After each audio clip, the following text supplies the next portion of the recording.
pledge allegiance to the flag of the United States of America and to the republic for which it stands, one nation, under God, indivisible, with liberty and justice for all.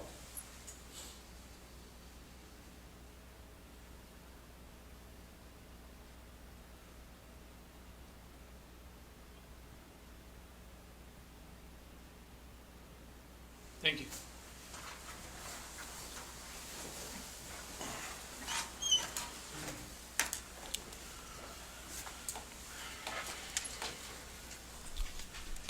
Is there a motion to approve the minutes of our last meeting?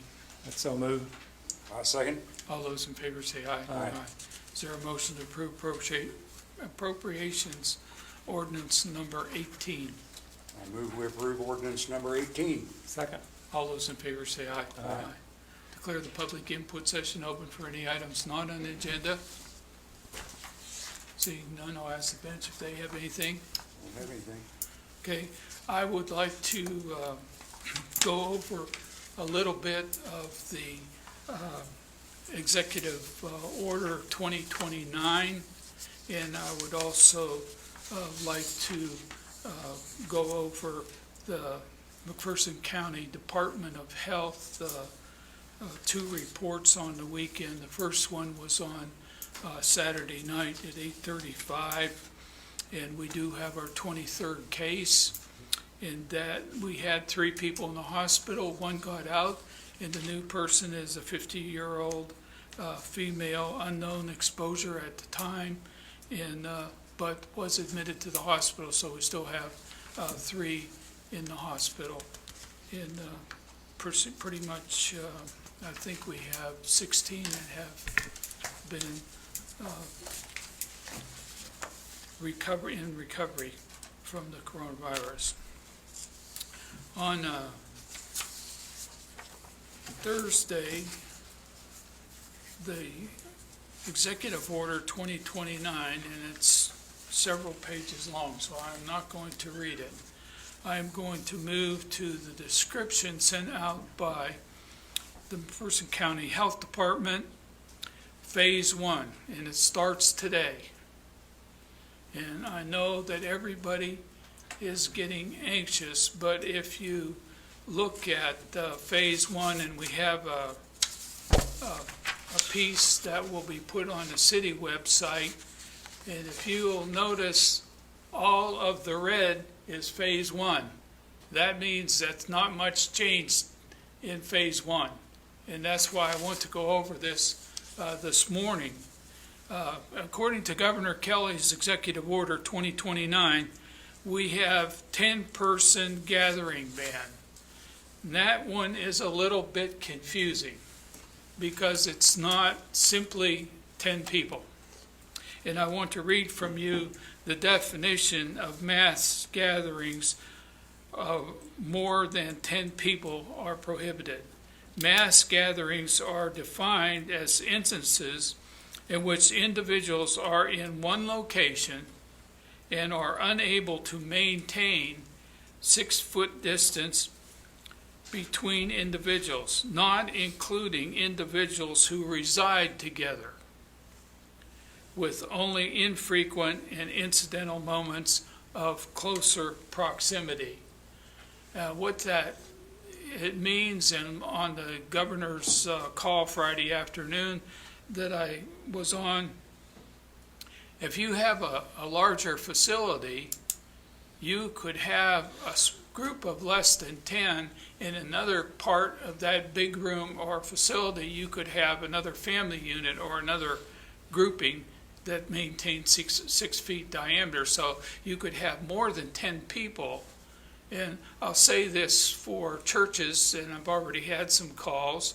Ultimately, you could have a service again, but you could have families separated by 6 feet at different places in the sanctuary. So obviously you would have more than 10 people, but you would never have more than 10 people in a little grouping.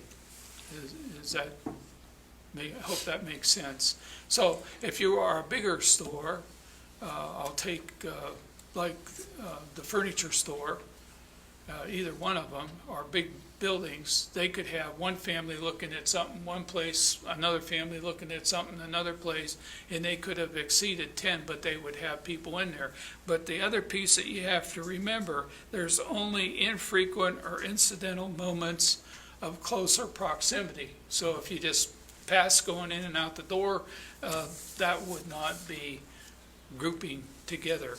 So that is probably the most confusing piece of the order. Then businesses to remain closed, bars and nightclubs, excluding curbside carryout. So casinos, non-tribal, tribal are okay. Theaters, museums, and other indoor leisure, bowling alleys, trampoline parks, arcades, etc. Fitness centers and gyms, these are all closures. Nail salons, barber shops, hair salons, tanning salons, tattoo parlors, and other personal service businesses. Restaurants must follow social distancing guidelines. If you're a restaurant, you can still do the carryout. That's not a problem.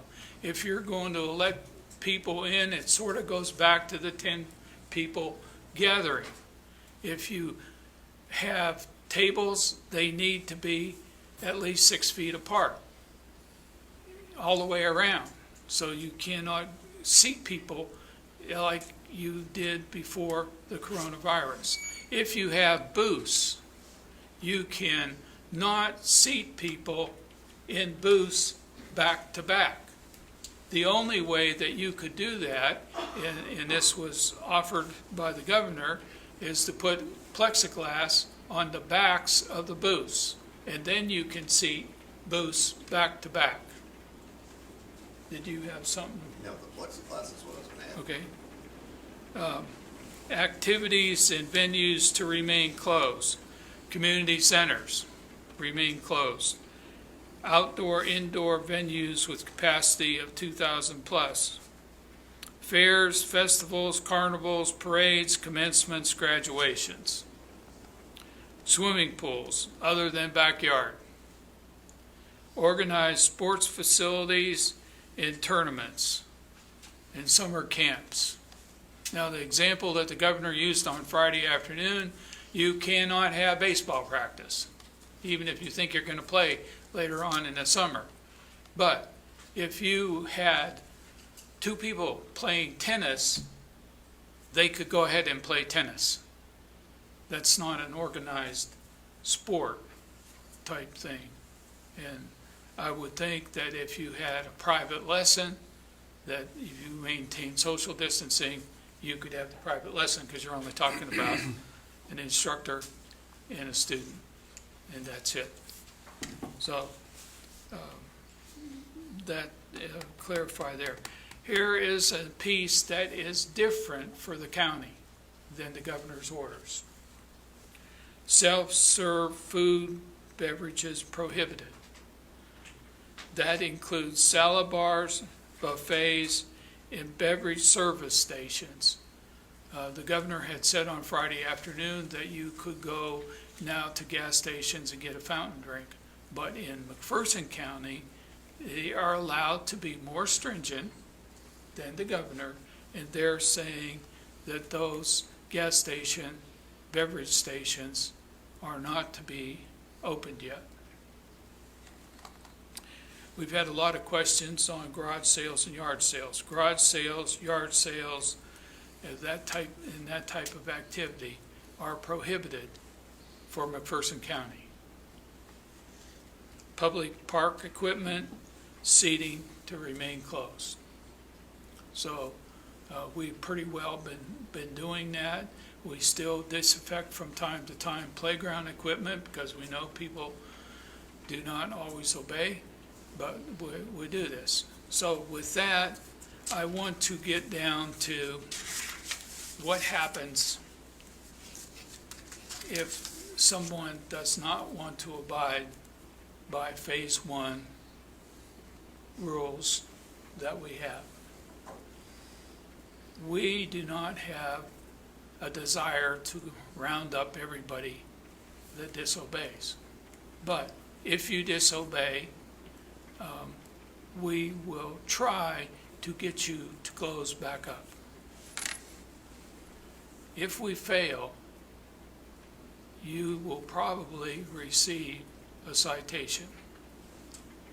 That citation is a Class C misdemeanor. That means that you will have to appear in court at a later date. That will be an expense in some way to be determined at the time of your hearing. We would prefer not to have a lot of people have to go to court, so we're talking about 2 weeks of working with us, but we will, when businesses open that shouldn't be open, it will be the responsibility of the McPherson Police Department to advise you that you are not abiding by Phase 1 outlined by the governor and any rule that has been more restrictive by McPherson County and McPherson County Health Department. And we will have to do that. We would prefer not to do it, but it's something that has to be done. We have 2 weeks to go. You probably can't see this again, but this is Phase 1 in the red. Phase 2, if where everything goes well, and that's not a hard and fast time. If we have more hospitalizations in the state, if we have more deaths per capita on both of those, then we may not be able to move in 14 days. But hoping that we are, you can see the second column is mainly green. There are only a few reds on there. And when we get to Phase 3, it's green. What we're trying to do is have a strict first phase transition from the governor and the county so that we can get to the green areas and we can get back to normal as soon as possible. If we don't want to practice that and we have to go back to where we were for the last 2 months, it's going to be a major setback. And the major setback is not as great health-wise for our county as it is economically. We cannot afford to go backwards again. So we're doing everything we can, and we're asking all of the business owners to please give us your cooperation for 14 days so that we can move to another phase that is much less stringent and restrictive than where we're at today. So with that, I'll end the public input session, but I wanted to go over that so that we can be as clear as possible. Okay, is there a motion to approve the agenda as distributed? So move. I'll second. All those in favor say aye. Aye. Okay, call on Tim Meyer, BPU. Morning, Mayor and Good morning. Commissioner. Right, Tim. I'd like to go over our first quarter operational report, sales report, and start with the electric. On the electric side, kilowatt hour sales were actually up 4.84%, so saw a little bit of an increase over the previous year. We may have had one industry last year on a turnaround during a portion of that, so that may have had some impact on it.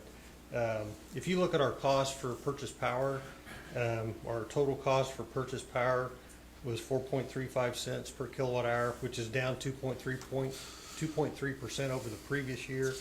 If you look at kind of the individual components of that, the cost of the fuel, kilowatt hours, was up 3.9% at 2.63 cents per kilowatt hour. The capacity charge was actually down 21%. And the reason for that's our wind contract. We got additional capacity credit for our wind contract, and that dropped that cost. The total cost went from 2.1 million to about 1.8, to 1.8. So, definite improvement there. And not to mention that wind was our cheapest resource the first quarter. So from an energy perspective. So it continues, I think, to work out well. And then on the transmission charge, it was down 1.2%, so it was down just marginally.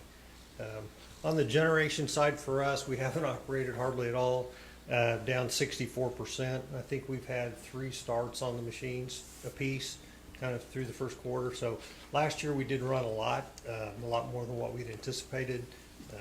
This year we kind of went back to normal. So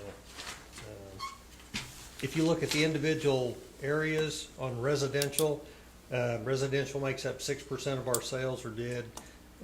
It was down 8.7%. Commercials 9% of our sales, it was down 1.8. And industry, which made up 77.5% of our sales, was up 8.1%. Again, I would guess a portion of that was due to a turnaround the previous year. From a cost perspective, costs actually dropped. Residential was 7.5 cents per kilowatt hour, commercial 8.1 cents, and then industrial was 5.1 cents per kilowatt hour. So dropped quite a bit. On the water side, gallons pumped down at 0.85%, and gallons sold was down 2.77%. So we did see a decrease in gallons sold. But lost and unaccounted for actually dropped to 5.2%, and you can see our peak day 2.8 million, and our average was about 1.8 million. So. And if you look at the individual components here, we're a little bit more balanced in that residential makes up 47% of our sales, and that was down 2.6%. Commercial's 4.75%. And commercial would include our industrial customers as well. So we don't have as many brackets, I guess, in water. It was down 1.8%, and then rural water district makes up 4.7%. So I think that kind of covers operational report. I don't know if anybody has any questions. Any questions? No, I don't have any. No, we're it's good. pretty flat. Yeah, that's right. Yeah, and that's, I mean, That's good. Compared to a lot of, especially on the electric side, a lot of them are seeing sales go down. And we, in April, sales were actually off 8% over the, I had to go back to 2018 because again, there was a turnaround last year. It's really not a fair comparison. But the month of April, kilowatt hour sales were down about 8.1%. So we did see a decrease over 18. But I would guess that's better than a lot of places. Sure. So kind of just some projects we've been working on the electric side. We've been doing street lights on Anna and Grimes, and I think they may have got close to being finished with what they could last week. I know they're done on Anna, on Grimes, trying to get from First Street to Loomis, and I think they got probably close or done last week. And then we have started work on the Mohawk substation. So the dirt work's done, hopefully this week. We'll get to start doing underground duct bank. So raining and underground duct bank don't necessarily go well together, but they did put a small layer of crushed concrete down, and so we can work up there probably with a little bit of moisture. But that project has kicked off, and again, the goal is to get the underground work done this year, and we'll start doing everything above grade next year. We'll do the above grade work, but we're hiring or have hired Hutton Construction to do the below grade work. So, and then on the water, I mean, I think all of you have seen continue to replace water main on Main Street. For us, been a pretty good opportunity to do that just because of the traffic. The section they're on now is the 100 block of South Main on the east side. They actually filled it Friday. We should pull a bacteria sample this week. We only have 3 meters to move. So I would think we should definitely be done by the end of next week, but hopefully we could start pouring concrete the first of next week. And the goal is to move to the 100 block of north on the east side. So we'll just move straight north. And then we'll probably see how traffic goes downtown. I think if businesses start picking up, we'll probably leave. Otherwise, we'll either look at doing the 200 block on the east side or moving across the street and doing the west side. Our preference would probably be to do the west side. We've had more issues there, but we'll just have to see. And then I would think that would probably be it. When we move north, it's going to take a little bit more time because on Marlin Street, we have to tie into a 12-inch, and we are not set up to do that. We had installed a new line on Elizabeth 10, 15 years ago, and we actually set it up just to hook onto with a new line. So that's why the 2 south blocks have really gone fairly quickly. We've already crossed Kansas Avenue. We did that with new pipe in '07. When Kansas was redone, we're just hooking onto that. So that's made things go a lot smoother, so. just Tim, to how make far sure. north are you gonna go? Eventually, we'll replace it all. You know, when we started, we had originally planned to do a block a year. And just given the activities downtown, we felt like it's a good opportunity to get in there and hopefully impact the businesses as little as possible. And so that's really why we continue to move. But eventually, we need to stop. We already own the pipe to install line on Ash Street between First Street and Holtz, First Street and Loomis. And so we want to get that done before school starts because it's right next to Lincoln School. Right. So that's kind of where we'd like to go, and then we probably need to kind of quit for the year. We've spent our budget, so, but we'd like to keep working down there as much. But as far as Main Street, maybe the 100 north is as far as you're I gonna would go? think so, yeah. That would be, But the end result's to go to Euclid, is that correct? all the way to the railroad tracks. Railroad. All the way Yeah, to, so, okay, yeah. to the And we- tracks? 300 block. Okay, Yeah, we have new pipe to the south side of the railroad tracks, and then we actually have a new pipe that ties the east and the west sides together on the oh, south okay. side. Mhm. So we'd have to hook up to that. But we haven't had, we're still gonna replace it. We've had some main breaks, but the further north you go, the less issues we've had, to be quite honest, so. Good. Okay. And that's from a work perspective, our office is still closed, and we still are alternating shifts, kind of group A, group B.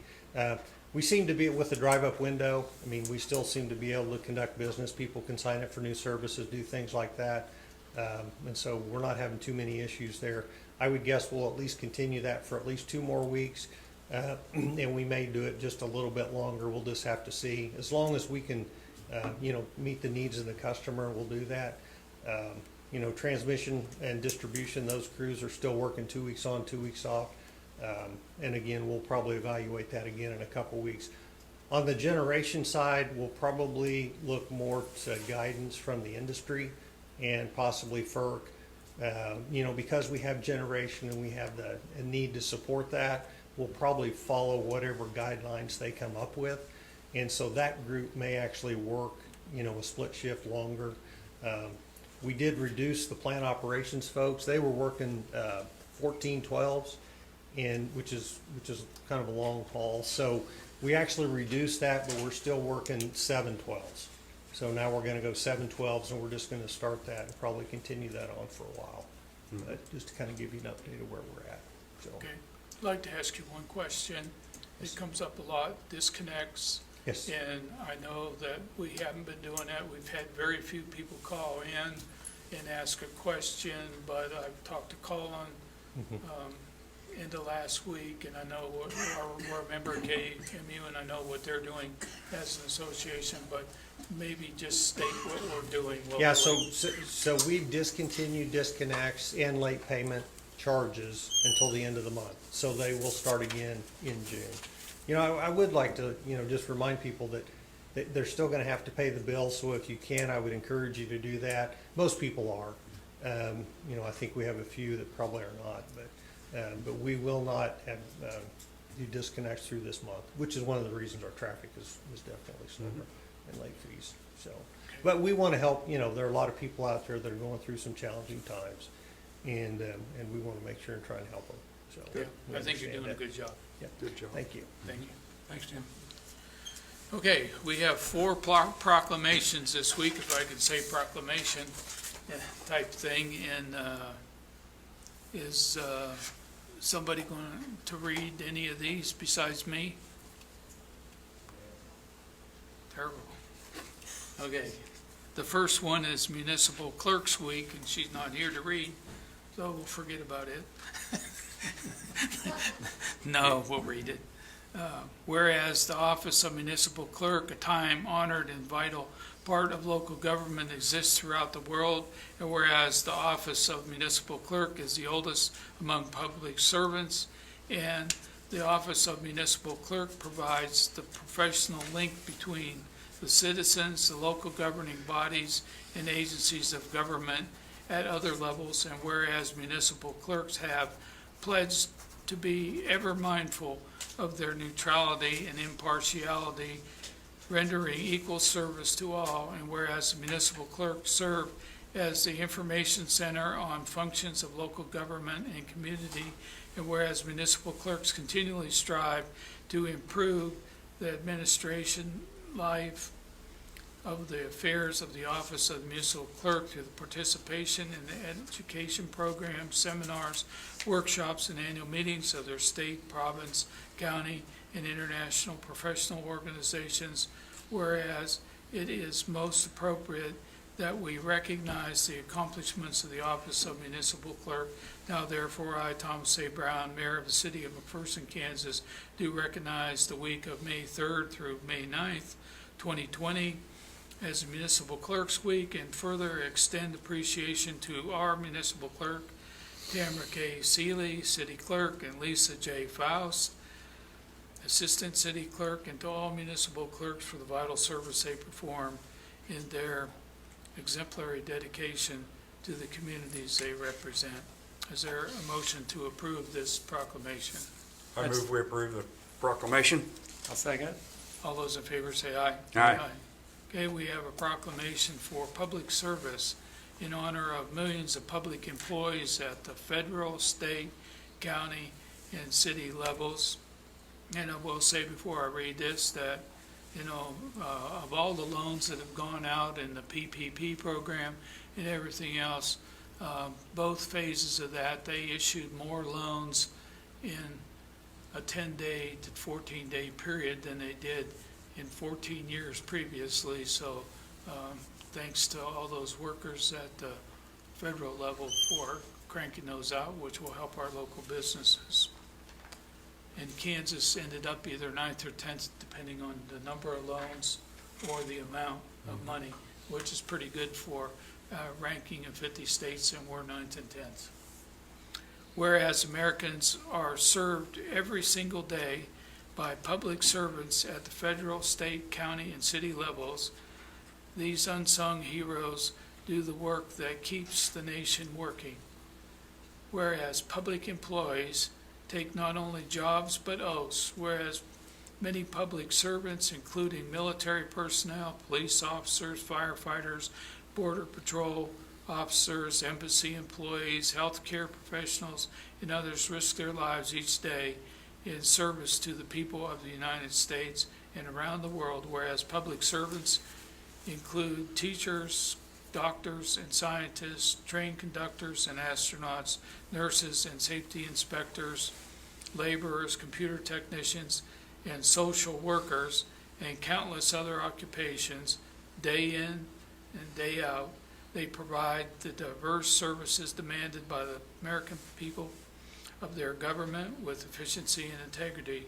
And whereas without these public servants at every level, continuity would be impossible in a democracy that regularly changes its leaders and elected officials.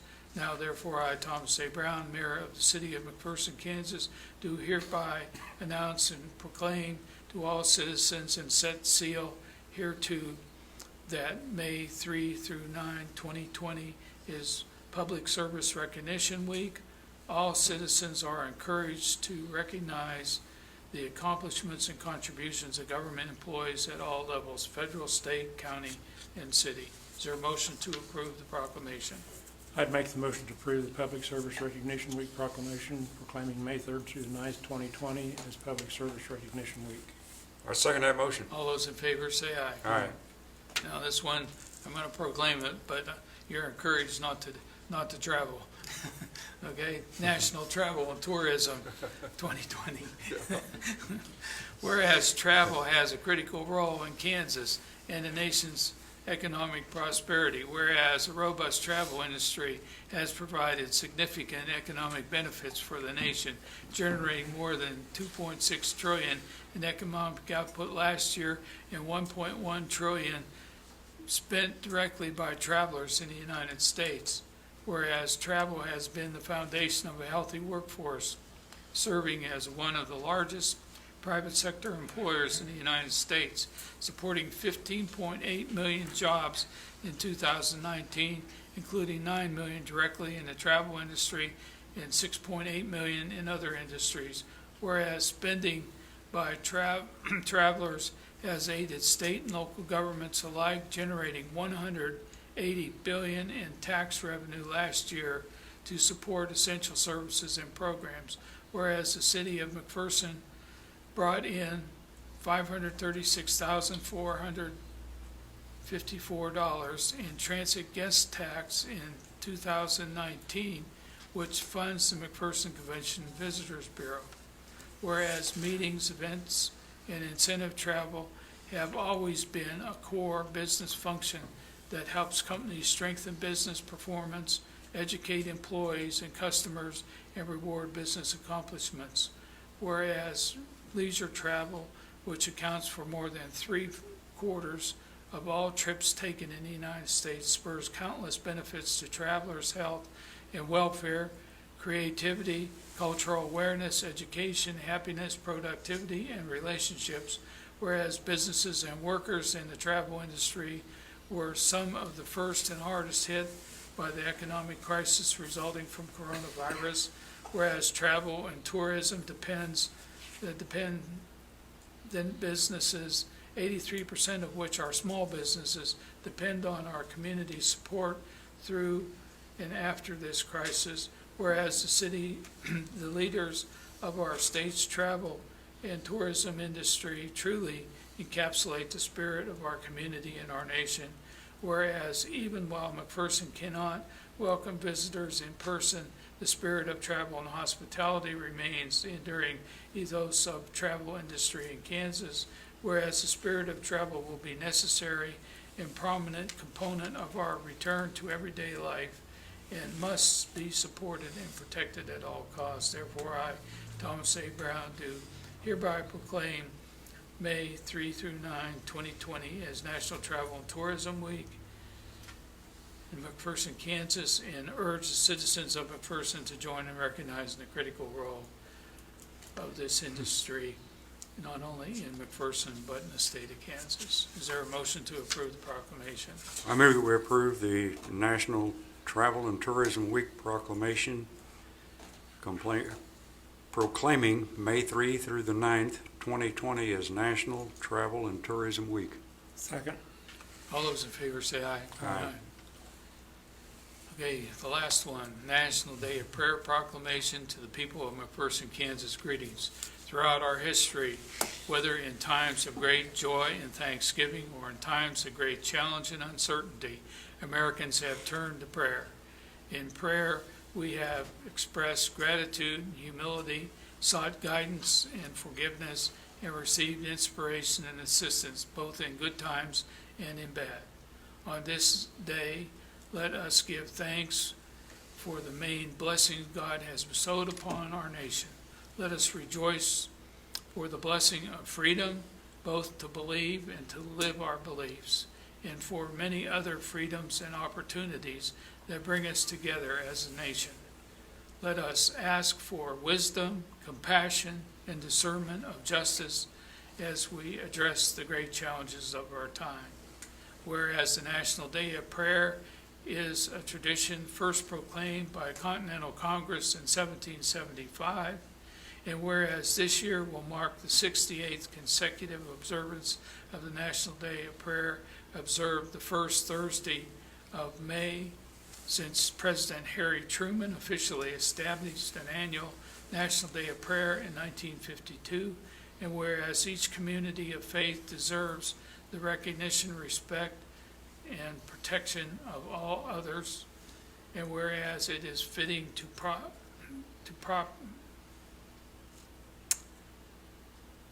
it is fitting and proper to observe this day in McPherson, Kansas, when we all acknowledge our blessings, express gratitude for them, support our troops, and pray for peace. Now, therefore, I, Thomas A. Brown, Mayor of the City of McPherson, Kansas, do hereby proclaim May 7th, 2020 as National Day of Prayer in McPherson, Kansas, and urge all citizens to join in this observance. Is there a motion to approve? I'll make the motion to approve the National Day of Prayer proclamation proclaiming May 7th, 2020 as a National Day of Prayer.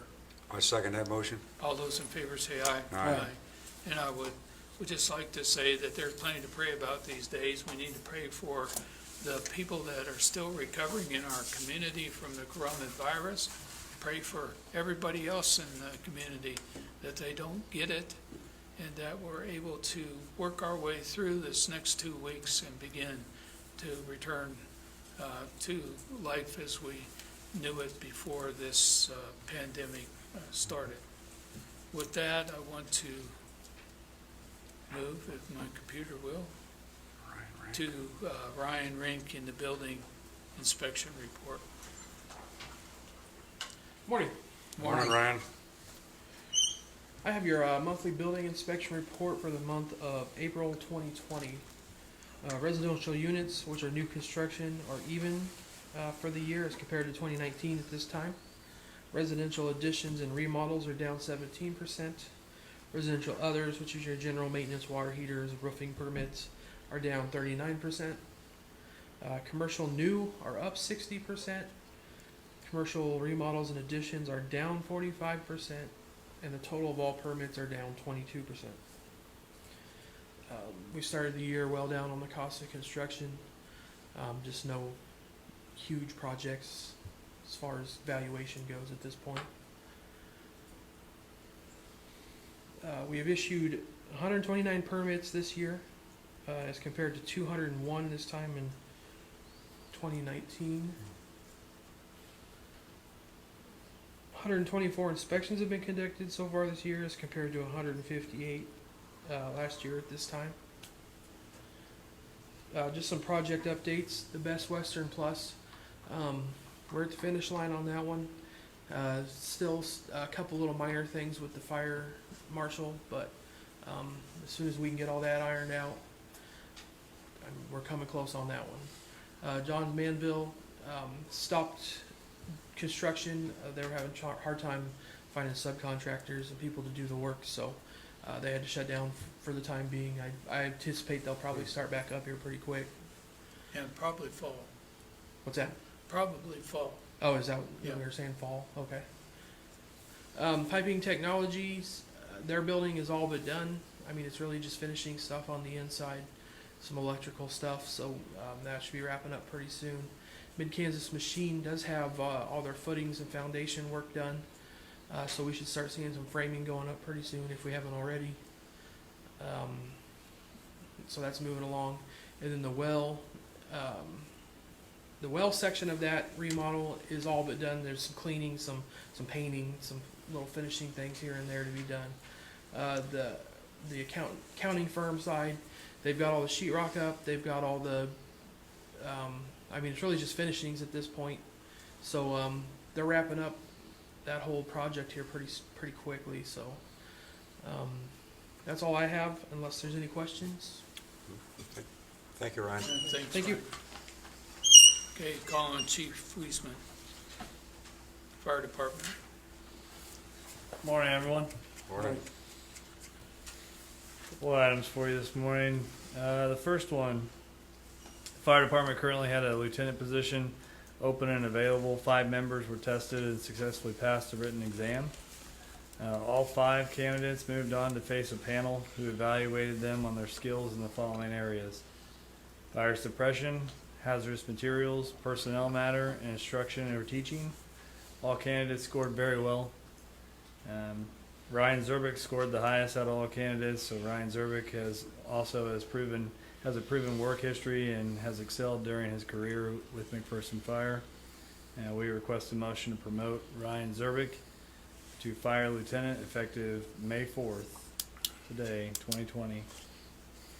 We also will seek that Ryan has a pinning ceremony when we can get back to normal and have his family and stuff attend. You make a motion? Huh? You want to make a motion to approve? I'll move to approve the promotion of Ryan Zerbeck, firefighter, to the position of Fire Lieutenant effective today, May 4th, 2020. Second it. All those in favor say aye. Aye.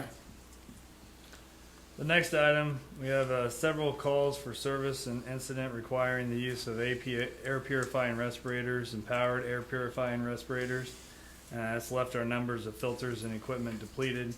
Our current inventory was from the 2002, was granted to the city after the 9/11 attacks. The filters that fit our current PAPRs and APRs are no longer available. We needed to purchase adapters and filters and filters and PAPRs to continue our chemical biological response.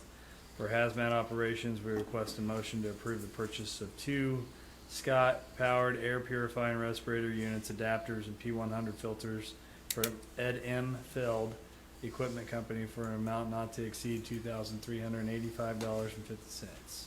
I'll move to approve the purchase of 2 Scott powered air purifying respirators, units, adapters, and P100 filters for Ed M. Feld Equipment Company for an amount not to exceed $2,385.50.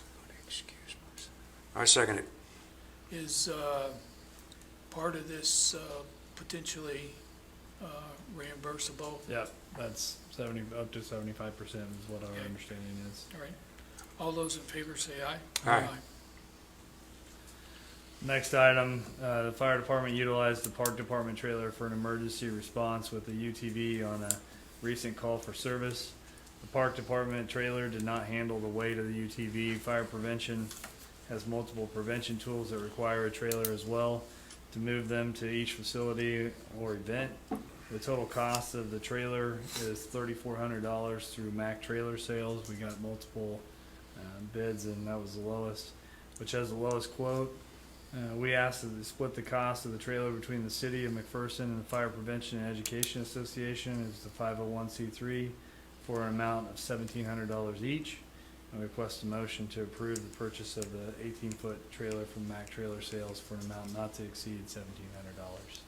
I'll move to approve the purchase of one 18-foot trailer for the fire department from Mac Trailer Sales for an amount not to exceed $1,700. I'll second that. And I will excuse myself from the vote in this. Okay. All those in favor say aye. Let the minutes show that just Commissioner Mel and the mayor voted 2-0 with 1 abstention. The next item, we have the recent fundraiser with Midway Motors brought the restoration account balance to $23,532.14. And we have taken the truck, which is a 1928 American LaFrance, to Tim Unruh, where the truck is being dismantled and process has started. And we're asking for a motion to approve payment of $2,000 to Tim Unruh and $2,000 to Last Century Automotive, Dalton Whitfield, for a total of $4,000 to begin the restoration process. And I want to apologize. I had a release that I tried to get to the city attorney, and I left it on my taskbar on the bottom, so I sent it to him this morning. But we'll have a release of liability for you guys next week.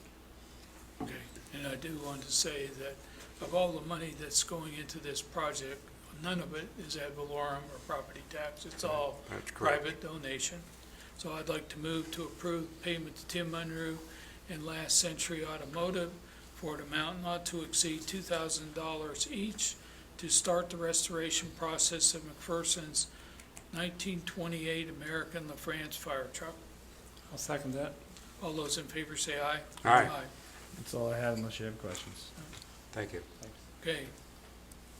Call on Ralph Burns. Tripped over your name?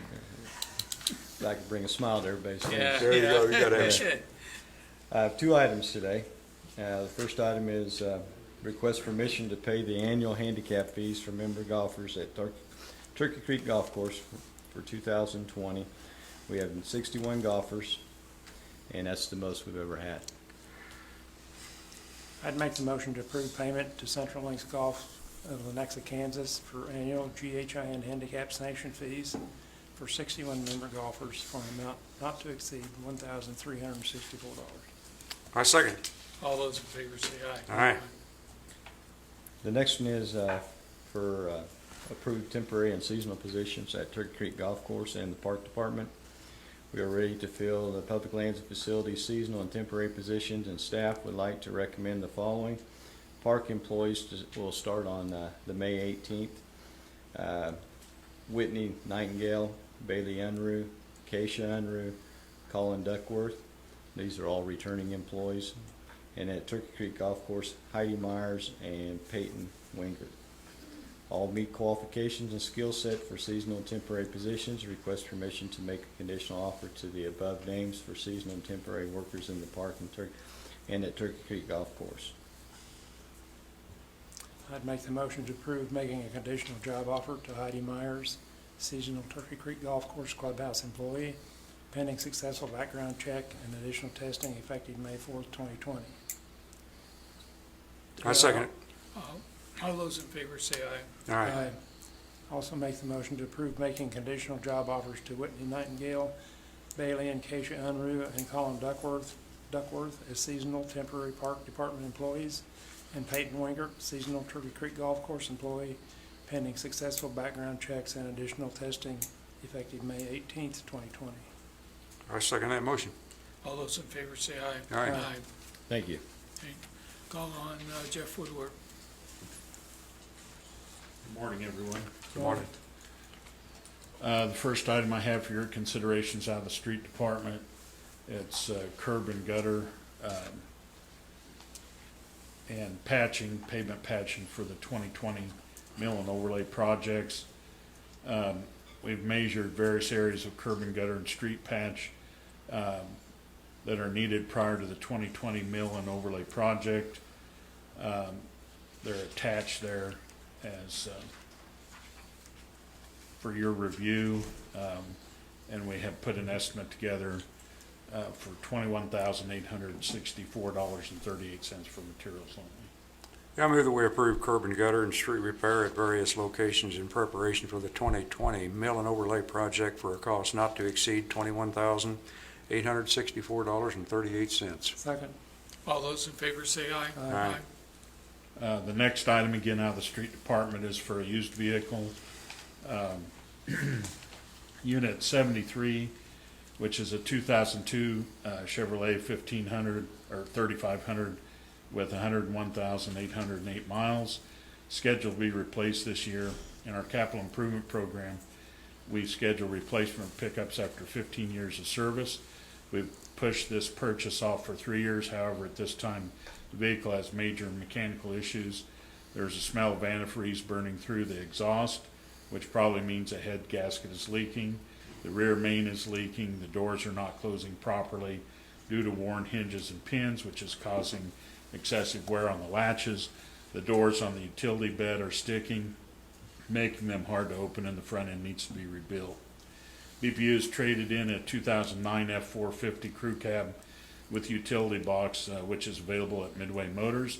BPU replaced the motor in this truck less than 3,000 miles ago. The purchase price is $23,199. They're offering a $4,000 trade-in for our 2002 Chevrolet 3500. Net cost of this vehicle $19,199, and we do have adequate funds in our equipment fund to cover this. I move that we approve the purchase of a 2009 Ford F450 crew cab truck for the street department from Midway Motors for a cost not to exceed $19,199. Second. All those in favor say aye. Aye. And finally, I'd like to give you an update on the construction projects that we have ongoing at this time. First is an update on the Grimes End Street reconstruction project.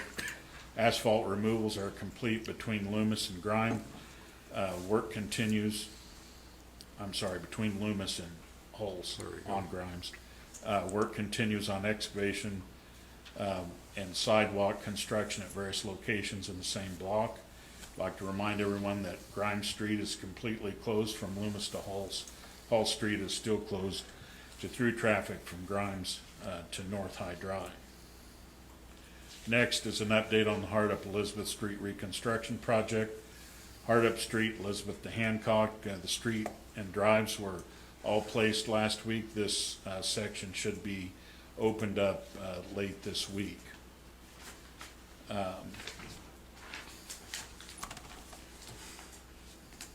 Grading on the first 350-foot section south of Hancock is complete, and the rock base has started. The intersection of Hardup and Hancock will remain open. This will allow the contractor to work two areas at one time. Hardup Street, Avenue A to Hancock is closed to through traffic with local access from Avenue A and sites. Through traffic on Hardup Street is detoured onto Park. Hardup Street remains closed completely between Hancock and Elizabeth. Next, an update on the Halts area drainage project. Pavement patching on Crescent is complete. Work on the box culvert at Crescent has started. Pavement patching on Halts continues and should be completed early this week. I'd like to remind everyone again that Hall Street is closed to through traffic from North High Drive to Grimes. We should be able to open up this section to through traffic late this week or early next week. Next is an update on the Plaza East Street reconstruction project. Phase 3, which is, again is the very east end. Removals are finished last week. Work continues on driveways, tie-ins, and sidewalk. Normal access is still closed off, and a temporary access is in use into Days Inn and Holiday Inn Express. Next is update on the Chestnut Street improvements project. Work is scheduled to start on curb and gutter removals this week. And I'd like to remind everyone that weekly construction updates, road closures and detours, and planned road closures and planned detours are available on the city's website at www.mcpcity.com. That's all I have unless there are any questions. Just a comment on the Chestnut Street improvement project. We had a meeting last week with the contractor and also with the citizens that given those people an update, it is a 75-day project and scheduled to start today or tomorrow, obviously depending on the weather that's going on out there right now. So, but a 75-day work schedule on that. So that's all I've got. Okay, thank you. Call on Nick Gregory for the administrative report. The first item I have for you, revenue anticipation notes are issued to the colleges across Kansas as part of the independent college finance authority that exists in the state. And it's basically a short-term loan program. This happens annually based upon the individual needs of colleges. Central Christian College of Kansas has requested $500,000. These notes require approval by the city of McPherson. But first a hearing must be held, and there's one scheduled on May 7th, 2020, to consider any comments or anything as it relates to these revenue anticipation notes.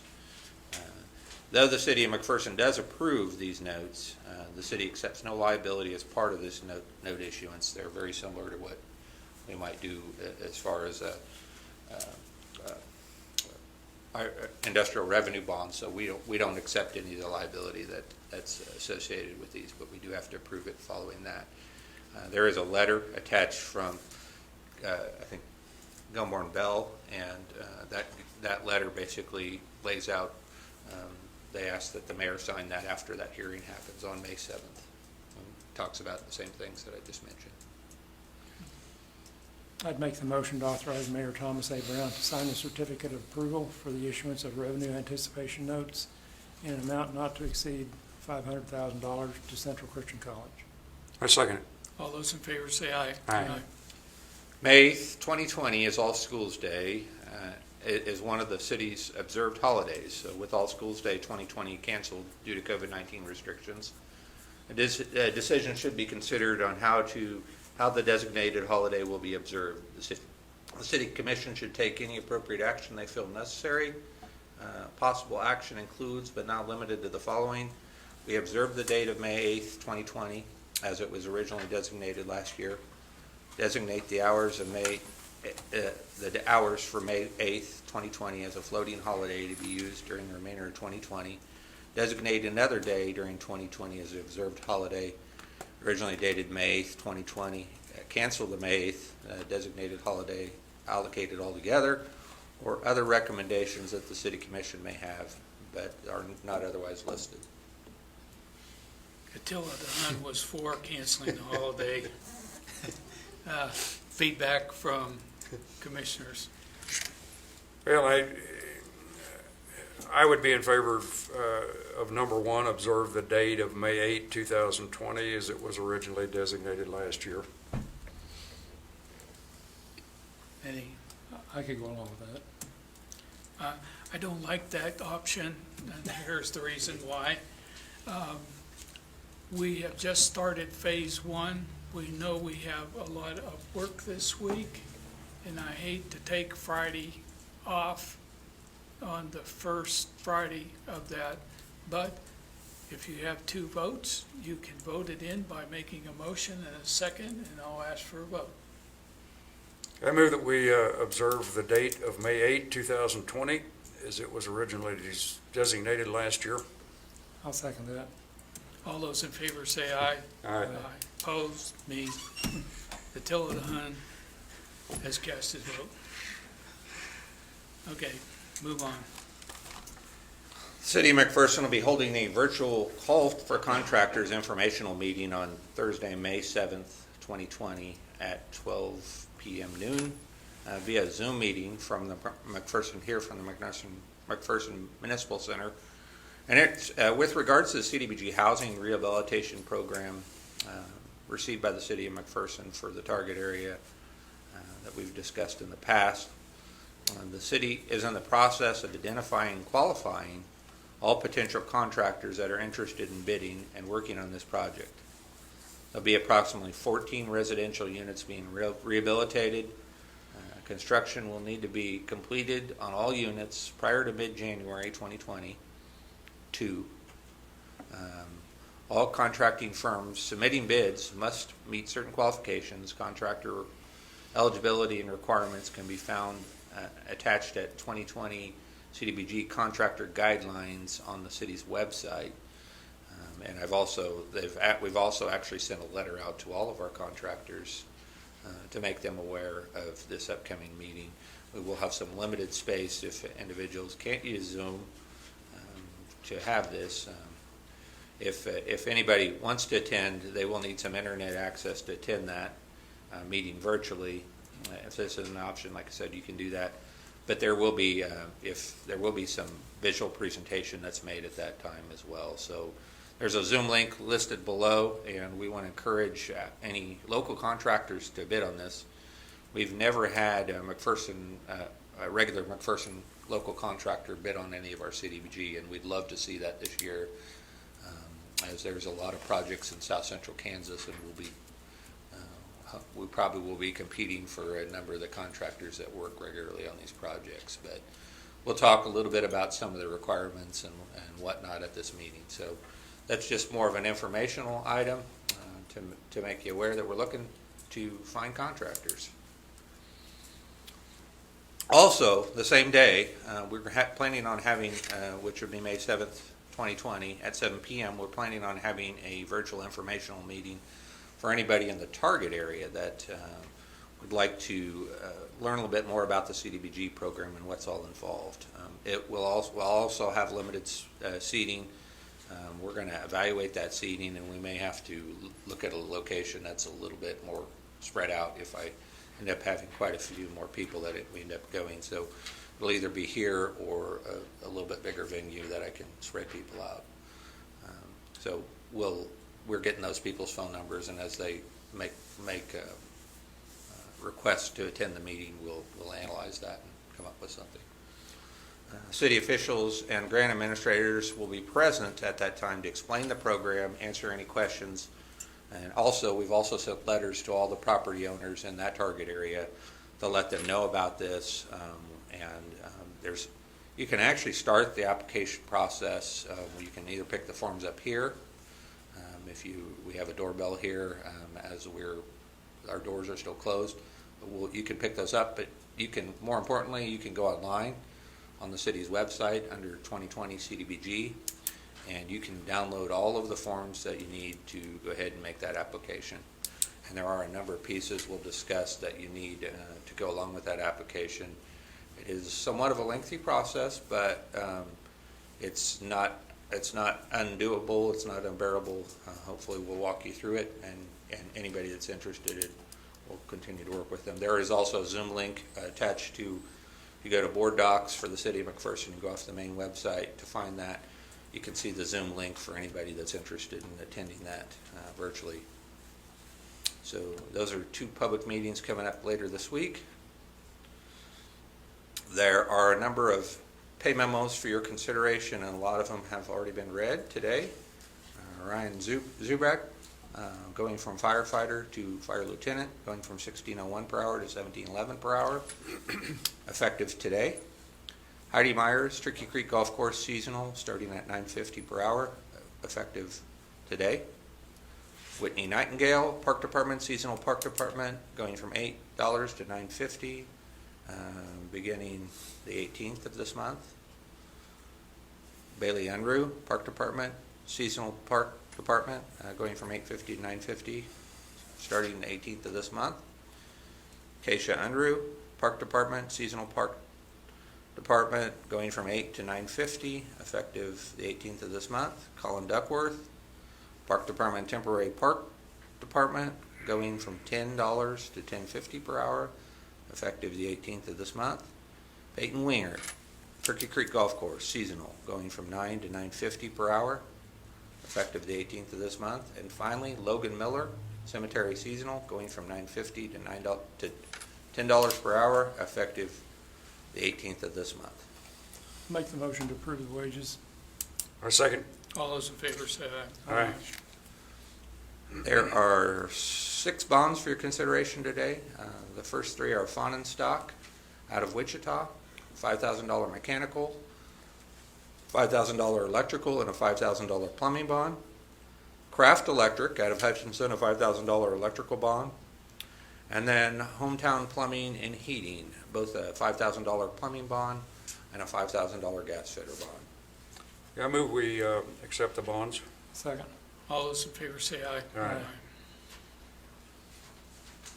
Okay, CVB matters, call on Sydney Rich.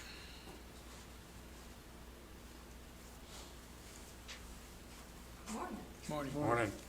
I just want to speak on the community food drive that we're doing. We are having a food drive in order to help fill the McPherson County Food Bank shelves. They're in need right now. So in order to help them out, we are having a food drive. With the help of the McPherson Police Department, Dillon's, and Walmart, we have planned 3 days to gather food. All donations are given to the McPherson County Food Bank.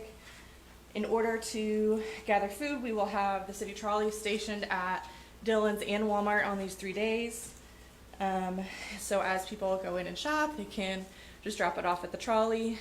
We've come up with a plan so that they'll just put it in a basket and then we will load it on the trolley. That way we don't have a ton of people in and out. The days are May 6th from 12 to 8 p.m. we'll be at Dillon's. May 7th from 12 to 8 p.m. we'll be at Walmart. May 8th from 7 a.m. to 11 a.m. and then we'll be at Dillon's and Walmart that day. So. Okay. And you can find more information on the City of McPherson's website along with Visit McPherson. So and we'll have more information out there.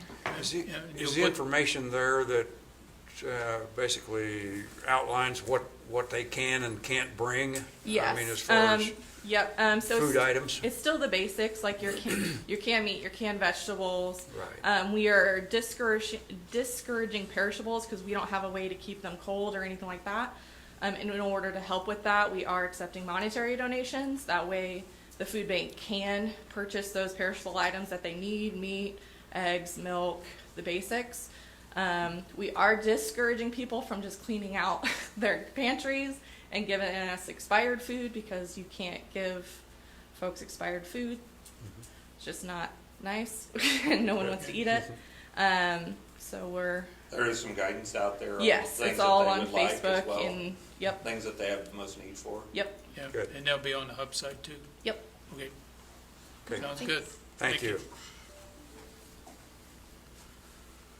Okay, I would like to move that we go into recess in order to do the study session, and then we'll come back to the remaining agenda. So moved. Second. All those in favor say aye. Aye. And we are back in session for the city commission meeting. And we are down to item number 10-1, McPherson Water Park. And we, I guess if you want to make a presentation and then we'll have a discussion. Do you want to say something? Yes, Okay. morning, gentlemen. Morning. So, a couple things regarding the water park as far as reopening. Based on the ad astra that was released, pools are scheduled to be opened up this on May 18th for phase 2. But as far as the restrictions that are applied on that, it's not realistic for the water park, obviously. Phase 3 and phase 4 is kind of what I'm looking at. Phase 3 being June, phase 4 being middle of the June area. The safety concerns, we can easily meet those with masks or if they are required.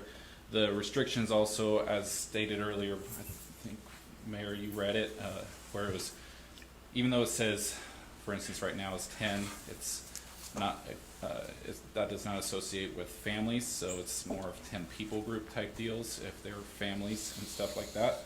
So that applies to the phase 3 with 90 being in phase 3. If you look at 2 people, I mean, that doubles it to 180 capacity at our facility. And we have, I've been having discussions with the aquatics professionals in the state. We've had discussions with CDC and people in that the health field, and they did put out a kind of a formula to look at for deck space, because they said that when you have your pool breaks or there's an emergency, you need to be able to accommodate everybody on the deck, not just the pool, because the pool is pretty much safe based on previous studies, not specifically to this coronavirus, but other coronaviruses.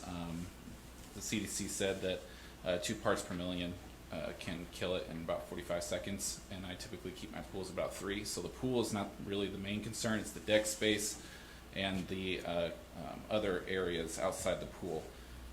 Based on those, I did some rough measurements. I did find that our capacity, if we went with the model they used was perimeter, was a perimeter formula, taking the perimeter, dividing it by 8.5 feet. That gives an additional 2.5 feet for seating areas, standing areas, stuff like that. I did that, and I came to approximately 187 people total can be on the deck. Again, that's in an individual in the 8.5 span, but I did not feel that that was a adequate representation, because we do have very deep decks. They're very wide. A perimeter is a linear line, and so I decided to go with the area of our square footage of the deck space. I accommodated a 10 by 10 square foot, or excuse me, 100 square feet, 10 by 10 area, and divided that by the area of the deck space and grass area, part of the grass area that is available for space. With that included, we're looking at about 216 total. So on average between the two, you're looking at 201 people, individuals, or if you do groups, it can obviously be more than that. But I'm looking at the stricter guidelines of an individual having a 10 by 10 perimeter.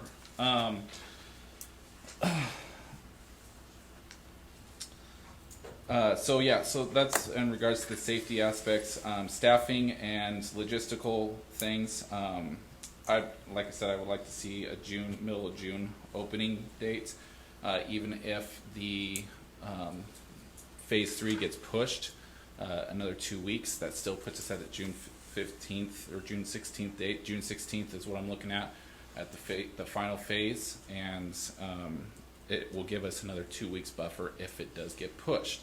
And I still think we can open during that time, meet all the health requirements, meet the social distancing requirements, all that stuff at that facility. Training and staff wise, also that gives me enough time to get staff trained properly, ready to go, and also educate them on the changes in procedures and operations with the COVID regulations. I understand that saving money is on the forefront of your guys' minds.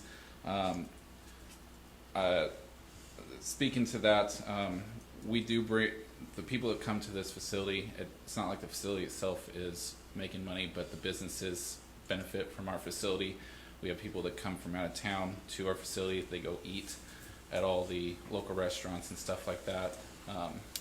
And I would just encourage you guys to consider that aspect, and also just to be in the community mindset of providing this as a mental health thing. Be able to get outside, do something, not be stuck, and have that some sort of summer normality, and also the safety end of things. With the safety of our kids and our youth specifically, there have already been reports of higher drowning cases nationwide because of people looking at other avenues, not going to all the pools that are guarded. They're going to their lakes and rivers that are not supervised.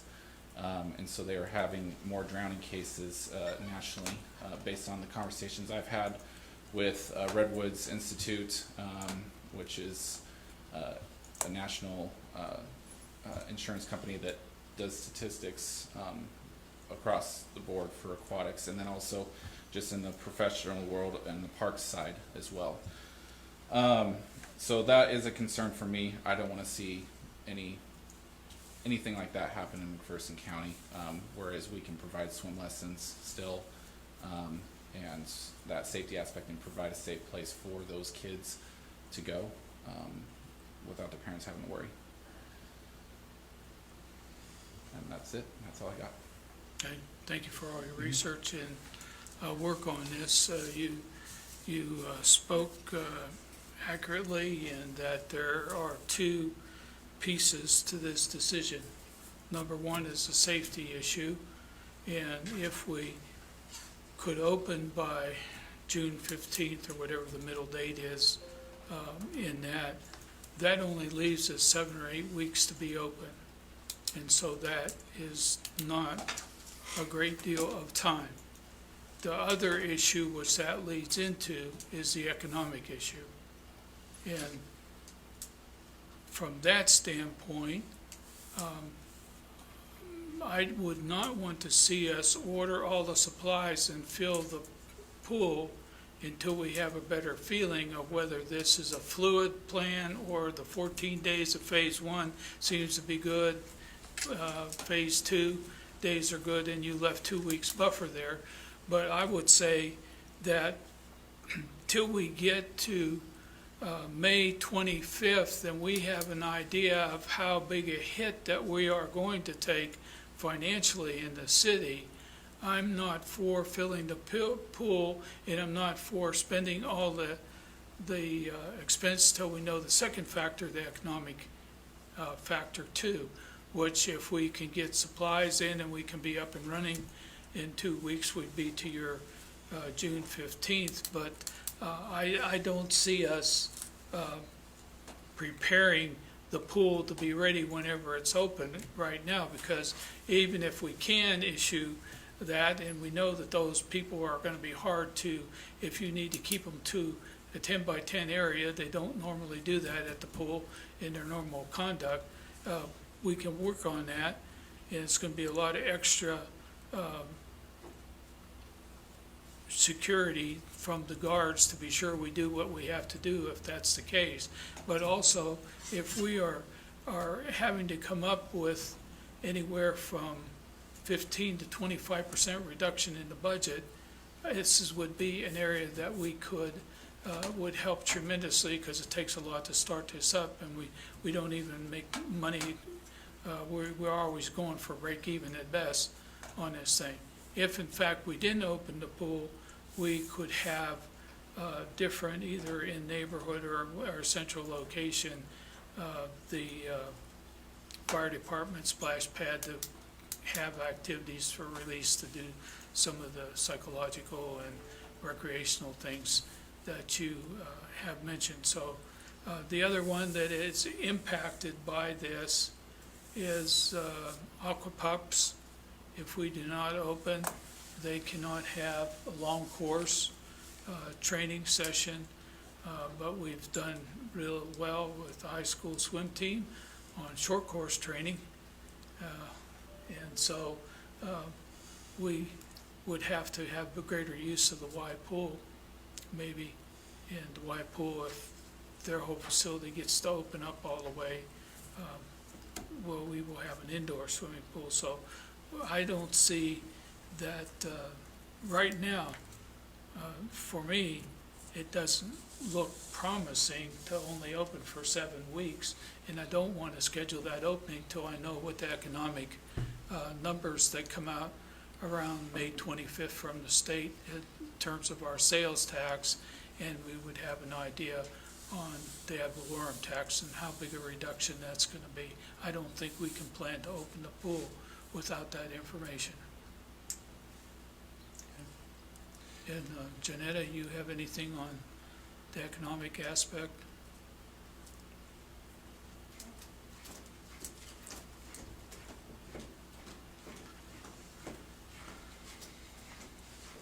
Well, as you all know, the swimming pool or water park fund is a standalone fund. It is funded by a transfer out of the general fund of $180,000. We've already made the first transfer of $90,000. There's been some discussion to transfer that back if we need to. I've done some analysis on sales tax, and we budgeted sales tax for 2020 at $2 million into the general fund. And we will have to take in, on average, $163,000 a month to hit that $2 million. As the commission knows, we receipted in April significantly under that $163,000 benchmark to meet our $2 million. That was pre-COVID, because April sales tax is February's receipts, because there's a 2-month delay. So doing some investigation into maybe what the premise or reason for that drop. Our top 20 tax remitters in sales tax was at their normal levels. For April receipts, that was the small businesses. For February receipts Right, that we receive in right. April. February receipts that we received in April, the 2-month delay, those were the ones that were impacted the most. So, as the mayor indicated, until we get May, which is March tax receipts, we really don't know what the impact of COVID is going to be. A lot of the municipalities are looking at significant sales tax hits, because a lot of them have major events. We're a little bit sheltered from that, because most of our sales tax is either auto or retail. We don't have major impacts as far as big events or other sales tax remitters. As far as property tax, most municipalities in the league is estimating about a 15% decrease. So overall, looking at all our revenues, we're going to be anywhere from close to $500,000 up to $1.2 million. We just don't know. Transient guest tax we received this month. That's for the first quarter, so that doesn't have the COVID impact on that. But I foresee that transient guest tax, even though it's not general fund related, will have a significant impact. So, you know, until we start to see what revenues are actually going to come into after the impact, we just don't know. But a lot of municipalities are taking great measures in reducing costs by hiring freezes, delays in equipment spending, capital projects, that sort of thing. So the biggest impact, again, for the swimming pool would be that $180,000 transfer out of the general fund into the swimming pool fund would be what you would save Yeah. if the commission so choose not to make that transfer. Sure, and we already spent part of that for improvements before the COVID-19. So it's not, the 180 is not the full amount, but there is a significant amount if we don't open the pool. But I don't think you can make a decision until we get to the end of May. And at the end of May, if everything was looking much better, we may be able to make a decision then. The disadvantage in a late decision like that are the potential staff that you may have waiting if they have another job that they could go to. And so, but I don't think that we can afford to spend the money. Now, we do have a reserve for emergencies. And when I first became mayor, we had no reserve. And we built that reserve up over time. And the reason that you have a reserve is that if you ever have a big storm or some other physical disaster, which the EOC has been great practicing for that type of thing, a lot of that is covered by FEMA. But you have to have money to spend it to be reimbursed on a FEMA thing.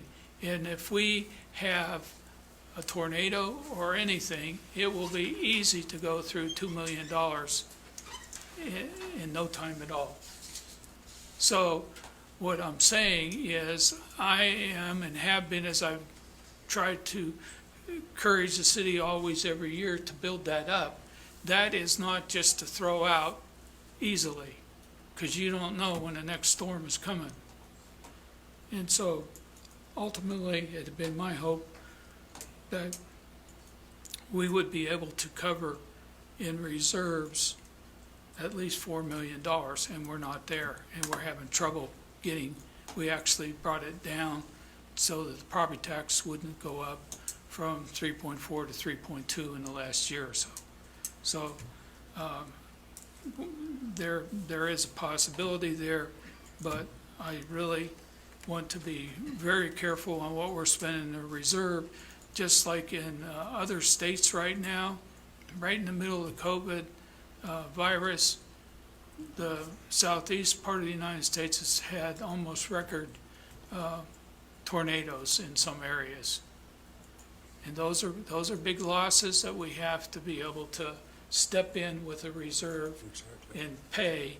So I think there are a number of things. The other thing that I am trying to provide the leadership on, and that's personnel. You've already heard on the news a number of places that have either furloughed police, furloughed fire, furloughed other people. We are just at the point in city size that you don't have very many people backing up somebody else. So if you lay somebody off, you have to figure out what are you going to do with that function. We have at the most 1 or 2 people in different positions. We're not deep because of our size. We can't afford to be deep. So I think it's the behooving of commission leadership to protect personnel, so that we are able to continue all the functions that this city provides to the best of our ability as we go through COVID-19. If we have to use some of the reserve, if we dig down to the upper end of the estimate of 1.2 million, where that 1.2 million may have to come partially or completely from our emergency reserve. But we don't have to hopefully go back out and try to restaff the city at the end of this. The city close to us laid off 32 police staff. They are so hard to recruit. I would not want to be in that position to, after this is over, to have to go back and recruit 32 policemen. We have opening right now that we're struggling to get one opening filled. Think what it would be for 32. We have 2 openings in the police department. They're not out there growing on trees. We cannot find those people to do that. So we have to protect the personnel as best we can, and that helps the citizens because that keeps all of our services going to the best of our ability. We've kept all of our projects that we were committed to going this year. We have not said we can't do something. So far on the street projects, the drainage projects, as long as a contractor can provide the crew, we're going forward and we're trying to wrap up some of these areas and not just leave them till a better day. So we have to protect the reserve as much as possible for future emergency, and it'll be hard to build back even if we spend any of it on anything this year. We have to protect personnel because we're small.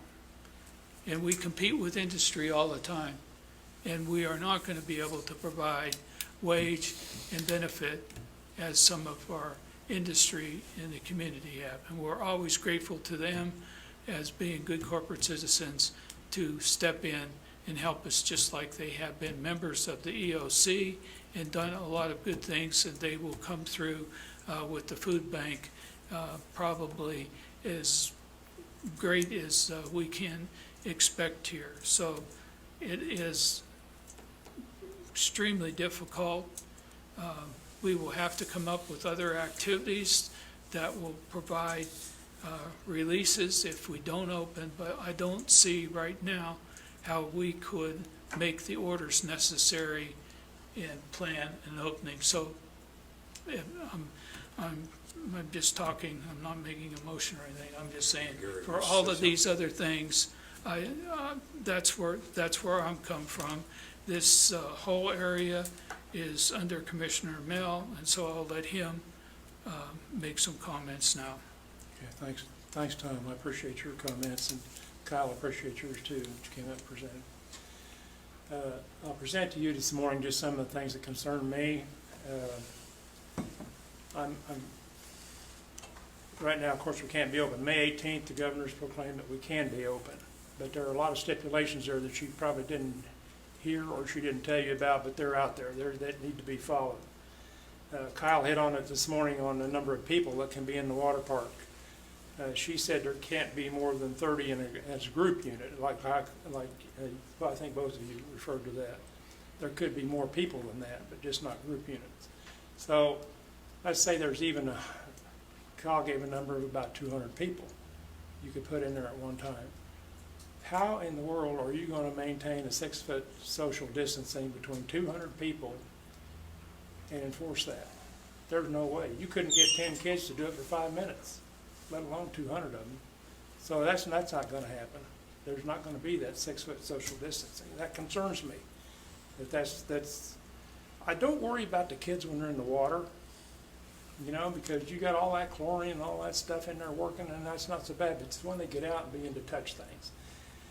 And that concerns me a lot. It's been mentioned that masks may have to be worn between times in the pool. I don't know. Somebody told me that. I don't know if that's a fact, but that could be. So we have to figure out a rotation for these people when there are 187 or 200 people or 30 people or whatever it is. We've got to figure out some kind of rotation when they come in the door. I would suggest they're probably going to have to get names and addresses and phone numbers from each one of them. It's going to have to be put down there with the times that they were in, the times that they were out. In case there is a COVID breakout and it goes back to the pool, we need to know how to get a hold of all these people so we can put them on a stay-at-home order, you know, for 14 days, it could get kind of messy if we're not careful. Each person coming in and out of the pool is going to have their temperature taken. You may just take a group A through H for the first group to swim that day. And maybe they get an hour, 2 hours to swim, then you have to go to the next group, which is H, I, J, K, L, M, N. Let them swim for an hour or so. And these are all things, strategic things that Kyle would have to figure out is how he's going to do all that. My concern, and my main concern is, guys, and after what all we've gone through with COVID, is if one slips through the cracks. If the temperature's okay, not sick, gets in, but it happens to be a carrier, you know, what happens then? So they go home, they get sick. The health department finds out about it. It has to be reported to the health department. They find out about it. They come out. They want to know who they've been in contact with over the last so many days. Well, the pool comes up. They come to us. We've got to give them our list. All the kids that they were around have to go under that stay-at-home rule again for 14 days, which none of them are going to like, and because there is no other way around this thing. So everything shuts down from that point, and the pool could shut down at that point, simply because that they got sick at the pool. And I'm really concerned about the sanitizing that has to be done between these groups of people that are coming in. Everything has to be sanitized. The railings, the chairs, the pool rails, the diving boards, all the bathrooms, the noodles that are used in the lazy river, all that stuff has to be sanitized. Well, I got to have a crew to do that. You know, somebody's going to have to do that. That's a lot of work to go through all that and sanitize it properly. And finally, I'm concerned about staff. I'm very concerned about staff, lifeguards and the support staff that are out there. They didn't sign up to risk their health to do this job, you know, but that's exactly what they're doing, or what we're asking them to do, is to put them out there and to be at risk for COVID-19. I don't take this thing lightly. I think we're going to see some increases in cases as this thing continues to open up, but I don't want it to be under my watch. I don't want that to happen out there. So with that said, it's my recommendation that we not even open the pool this year. We get it cleaned up, we get the necessary repairs that need to be made, and get ready to start a successful 2021 season. But that's up to this commission, and we'll decide that at a later date, apparently. Call on Administrator, do you have any information on pools that are not opening? I know several have discussed it locally around us, and one of the things that, I know some of them haven't made it official, but I think you're going to hear several pools in south central Kansas that are discussing it fairly heavily. Salina is one of them that's discussed it. I don't know if they've taken any official action, but I know the administrators hinted that probably will likely happen. I know some of the smaller pools in the area have indicated that we've heard.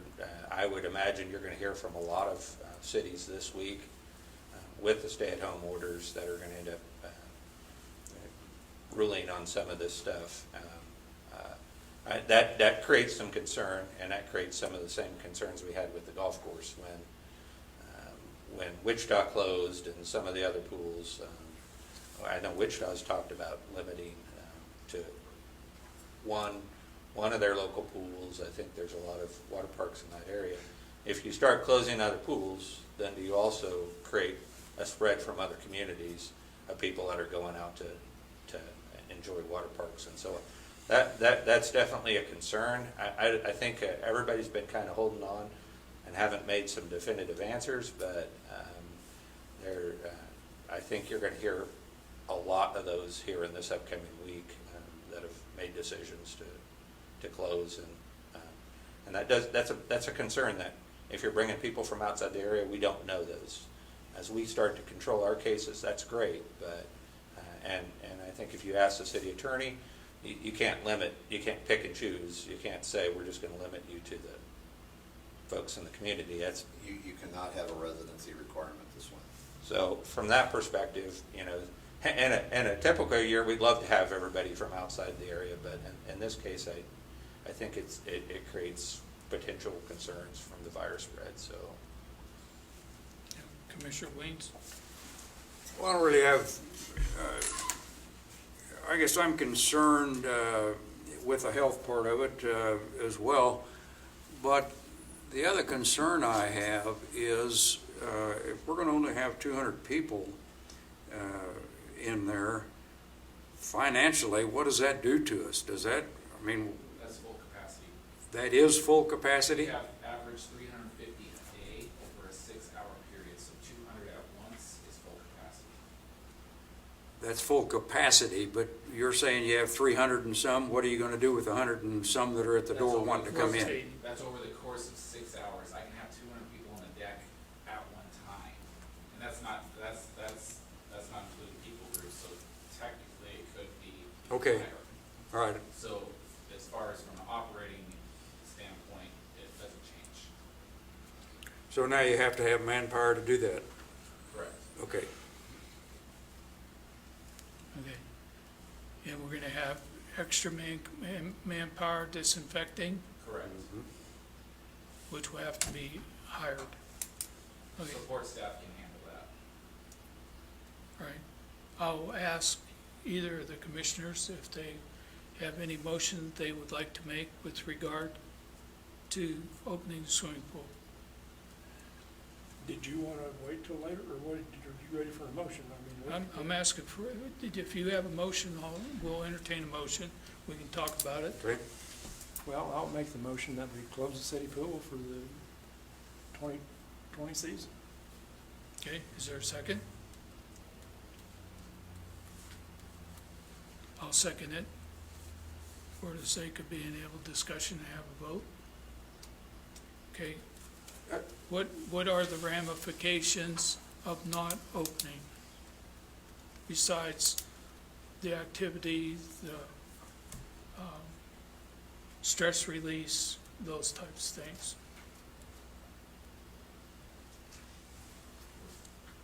Swim lessons, swim safety.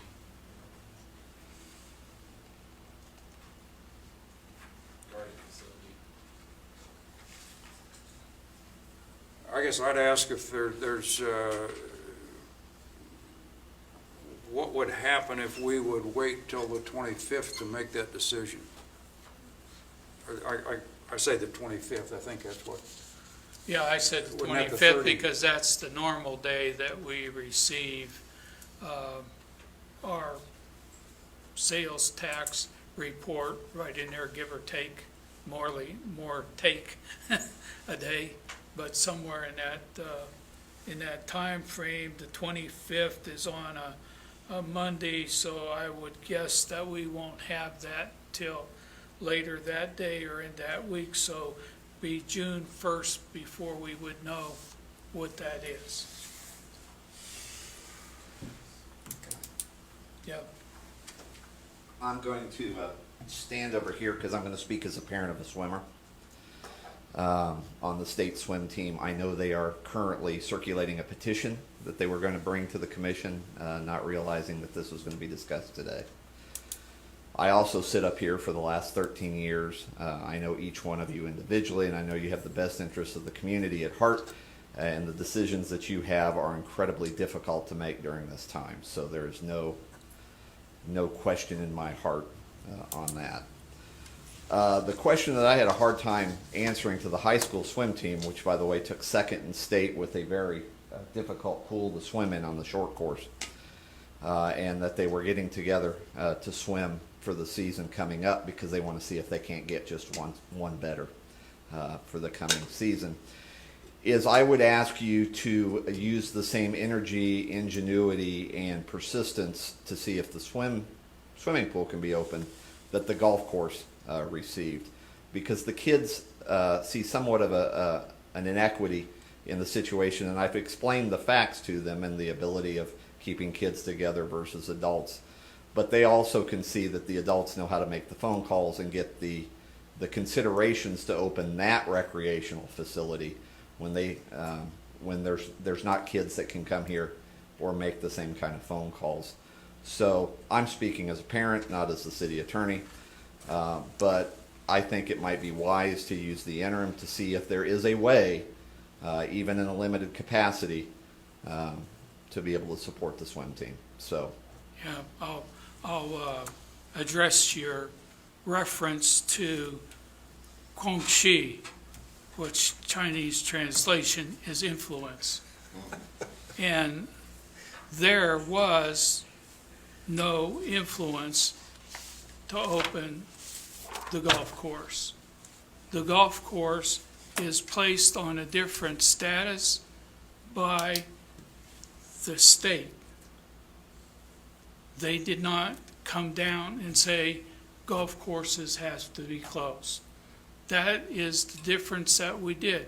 If you have a facility that is not banned from opening, then you would make a local decision that is more restrictive.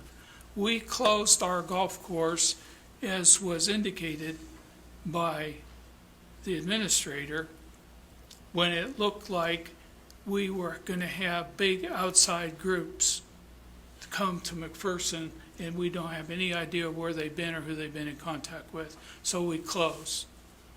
We didn't reopen, had nothing to do with influence.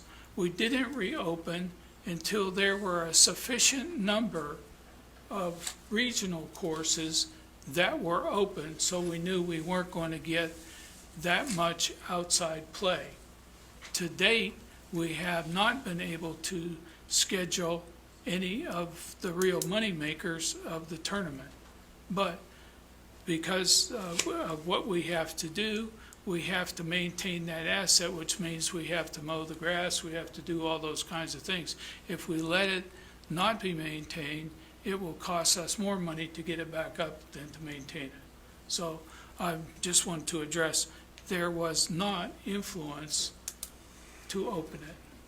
May have been a lot of complaining, but it had nothing to do. It had everything to do with whether or not it was in the criteria of the state, and then the health department, our local health department, made no more stringent ruling, and whether or not other courses were opening before we opened in the region, so we didn't have a great influx of people coming to town, and we didn't know where they've been or what they've been doing. So that would be my answer to the swim team. I understand that. I have worked with swim teams in another life. I like the long course. If at all possible,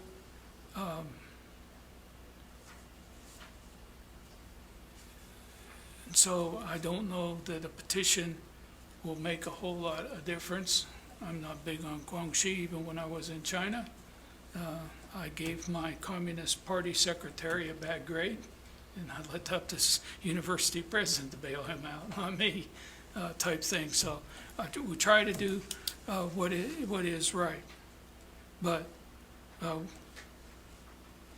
we can, if there is further points to talk about, we can talk about it. If there aren't any further points, then we can have a vote. If it's a safety question, as I said, we can meet those standards based on the recommendations. I don't want you guys to close the pool because it's a safety concern. We can meet the requirements of the state, and I can put a detailed outline of what that looks like for you guys at a future time, like that, the 24th, because that's when you look at the financial end of things. Yeah. So if you would like, I can definitely have that ready for you guys on the 24th, 5th, whatever. Yeah, I'm sure we can do something, and the more restrictive that we are in the operation of the pool, the more costly it is to have the pool this year. And do we have the wherewithal to hire the extra people, in order to do all the disinfecting? But anything else from the bench? Okay? All those in favor of closing the pool for the 2021 season, 2020 season, say aye. Okay, there's 1 for. All those opposed at this time, say aye. Aye. Okay. I only voted against this. I think the right thing to do right now is to close the pool. But in order to give any good reasons, any safety program, but you know basically where we're coming from, really struggling to open this. And if we get one case and we have to close down, that's one too many. Okay? So, but this gives a time for anything that swim team people want to submit. It gives time for Aquapups to submit anything they want. It gives you time to say, okay, you know, if we have 200 people in there, we probably can't control it. So how are you going to do it? And how are you going to rotate for, say you can still get 316? The few people that have sent us stuff in the past, some were concerned about even sending their kids to the pool. So I don't think we're going to get as big a population as we have in the past, but I would like to move that we take this measure back up That's what I was going to do, on June 1. which is a Monday. It's a Monday.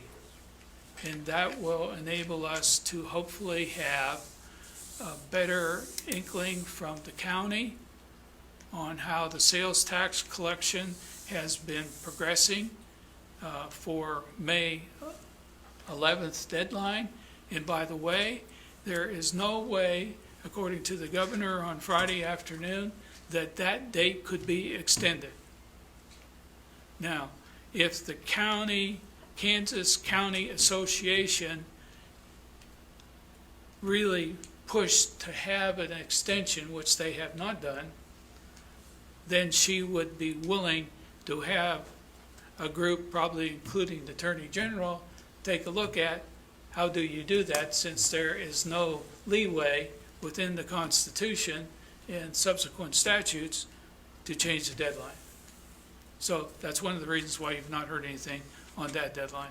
But what we need to do is, what do the collections look fairly normal, or do they not look fairly normal?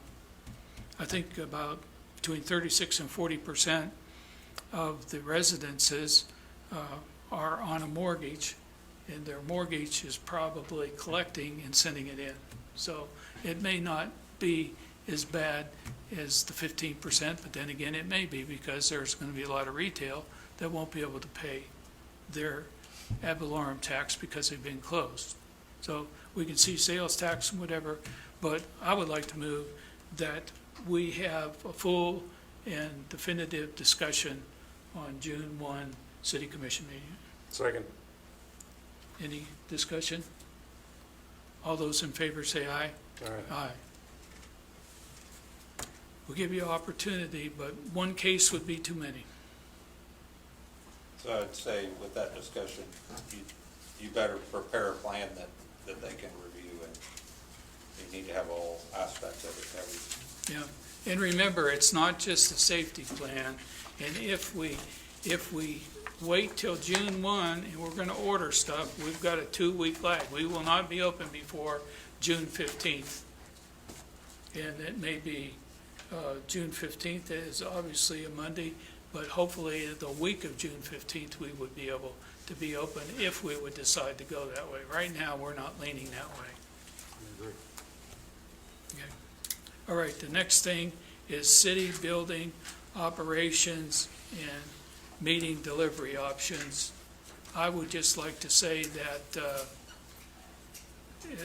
at least until we can get to phase 2, that I would like to see the city operate with access online to these meetings that we have, and that we maintain the lock on the building here and any other facility. And if you contact us, we arrange an appointment, check your temperature.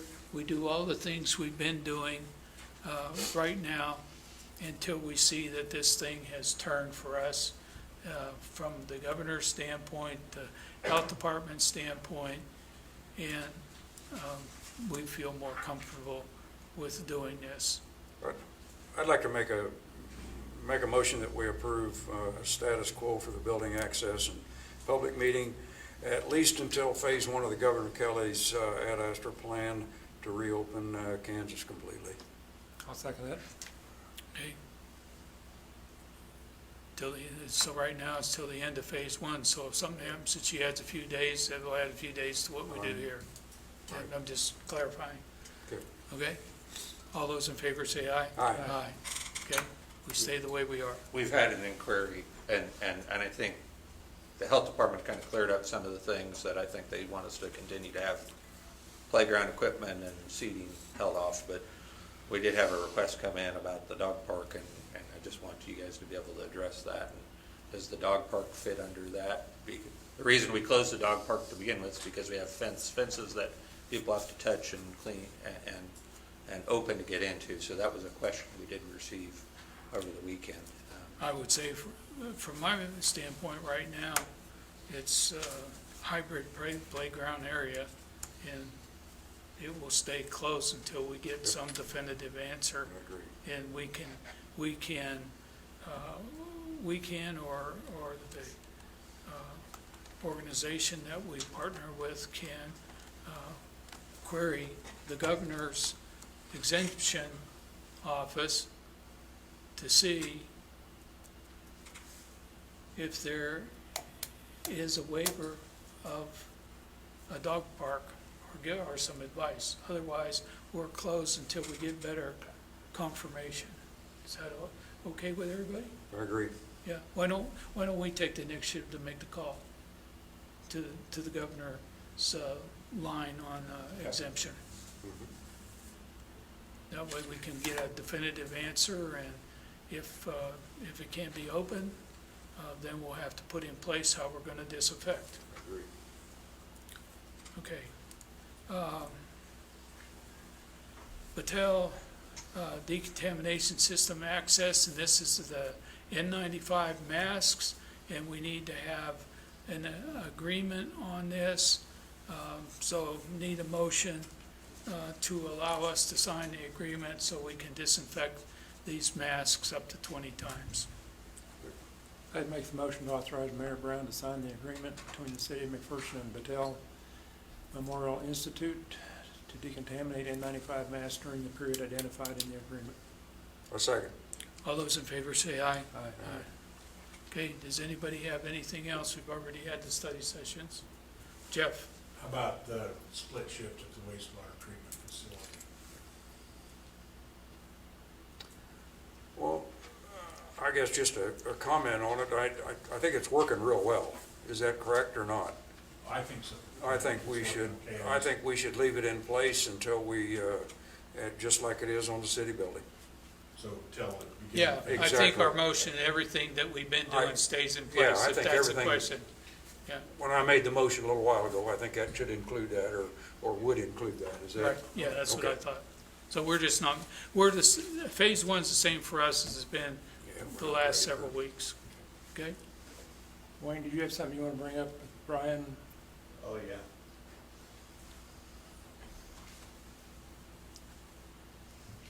We have a lot of citizens out there that has a lot of spare time on their hands, and one of them has donated some fish for the kids. Brian Hopp has took it upon himself to get donations to purchase fish. And then we have another individual that has taken his time, personal equipment, and has started cutting out a trailway behind the dog park for mountain bikes. So Jeff, you'll probably be interested in that. But Kurt Wagner is the one that's been doing it, and he spent probably 4 or 5 hours out there Saturday with the walk-behind mower mowing it out along that floodplain area. So, How does that relate into what the college and the high school's cross-country plan? This is Totally out of the way? Totally out of the way, totally different Okay. setup, yeah, so they could use it if they wanted, but it's gonna be pretty rugged, but it's pretty neat to see that come through. So those two individuals there, I think need to, if you see them out there, tell them thank you and appreciate it, so. I'd just like to thank Brian and Kurt both, and especially all the businesses that have contributed to this. This has not been an easy few weeks for businesses. No. But yet they've managed to dig deep, and each of them dig up a couple $100 to help the kids in this community to fish. And so we're gonna dump some fish out there, and I hope they'll use a catch and release program so it'll last longer. But this will give them something to do, and I just want to thank each one of them for doing that. Good. Where are you putting these fish? Lagoon. Lakeside Waterway and Wall. So like behind the band shell, I don't know where they're gonna end up. They usually, I mean, in that whole area though. That whole area, Yeah. I want to get my seine out and start, make sure I get my part, my share. they usually dump them in at the low water bridge. Yeah, I know. Oh, you do that? What kind of fish are you guys gonna start? The lazy river. I just, catfish.